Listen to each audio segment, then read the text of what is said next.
Hello and welcome back to this little mini series on Vivid's Library.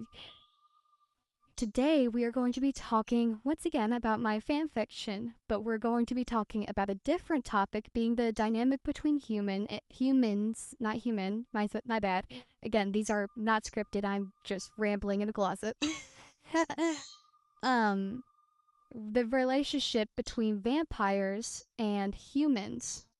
The tradition of vampires keeping humans as pets originally started back in the early ages of vampires. It became even more popularized somewhere around the Great Depression, because most vampires have some amount of wealth, so they was able to house the humans and keep them fed in exchange for their blood.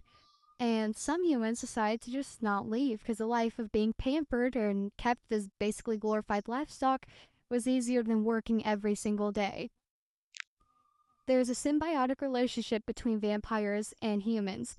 Humans get their basic necessities met, have their social needs met, and generally have mental stimulation and having tasks around a manor or some form of curriculum, like learning or some form of work that they can do. It optional, usually in the case of most covens, but not in the XD coven. For that one's an abusive piece of crap because it's run by Dream.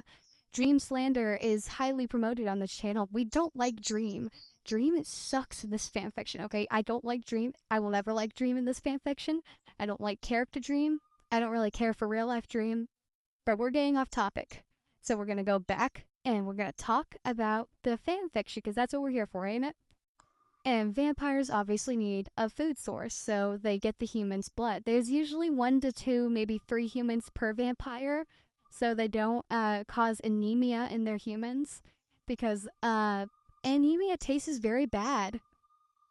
That's just my own personal headcanon, coming from somebody who's anemic, because being anemic sucks. So they don't want anemic vampire. They don't want anemic humans. I'm saving these humans. I'm saving them. I will save them from anemia. Mark my words. So, vampire venom actually produces endorphins and melatonin and serotonin, and it hardwires the human's brain into thinking, okay, this is something we enjoy. This doesn't hurt. This is something we like. And it makes them have, like, you know, those alien fan fictions where the aliens joke that humans pack bond with anything? Yeah, except it's not a joke here because they actually pack bond with the vampires and they become like a close knit family unit. Well, normally. I say normally because what actually happens in the XD Coven is far from normal. While it is common for humans to want to do some form of job around the vampire's home, the way Dream does it is forced, manual, or you face severe repercussions. Dream's humans don't have a quality of life. If they was a cattle, they'd be seized by the government. Like, seriously, somebody needs to go save those poor humans. They are dying there. Somebody save them. And while he has many humans, none of them are allowed to be turned into vampires due to his hatred of fledglings. He thinks they are too needy and take too much time when that time could be spent on improving his coven in his own words. He made a vampire. He made Foolish, I forgot his name for a second, my bad. He made Foolish give up Amesy because he turned Amesy into a vampire. And that was part of the reason on why Foolish left to join the Badlands. Wait, on why Foolish left to join Las Manberg. And also, yes, that's how you say it, Las Manberg.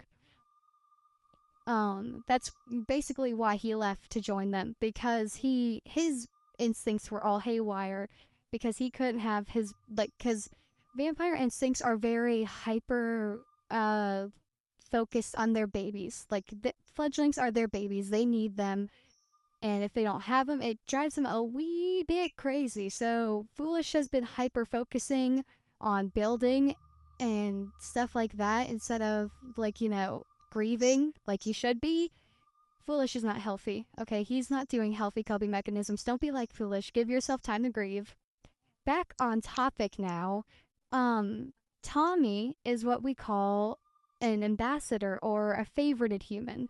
Usually they're the Huma of the rarest blood type, and usually they're reserved for the Coven Head, which is why we see him only being Dream, Techno, and Phil's like human. This is why he's so like desirable, because his blood is O negative, which is basically if you mix all the blood together into one smoothie.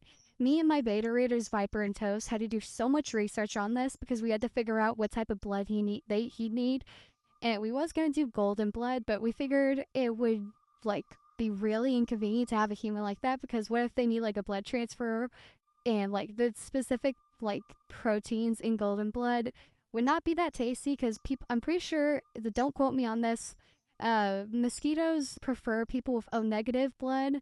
So we figured that would be the tastiest option, because most bugs that drink blood are preferred to have O negative compared to other bloods. So, that's why he's a universal donor. That's why Tommy gets to be traumatized. Poor Tommy, man. Tommy needs therapy. He needs so much freaking therapy, but he'll get it eventually. I'm actually working on writing the 2K words I promised. Yes, I know, I know, I know. They're coming, trust me. Back on topic though. Tommy, unfortunately, has been neglected in the endorphins and stuff. Vampire bites are not supposed to hurt, but usually vampires will, well, there's no way to sugarcoat it. They spit on their fangs beforehand. So just to make sure that venom in their saliva keeps going into the human's bloodstreams to make it less painful. But Dream doesn't bother doing that because in his corrupted mind, we can blame Puffy and himself for this. He's too important to do that. It's too, it takes too much time. When he needs something, he needs it that moment. He doesn't want to prepare something for it. So Tommy's used to vampire bites hurting, and it makes him kind of uncomfortable around vampires, as we see in the fanfic. And we're reaching around 8 minutes, so I'm gonna cut this off here, and we'll continue next episode eventually. But that's the end for the day. Thanks for checking out Vivid's Library, and I hope to see you again. Bye bye!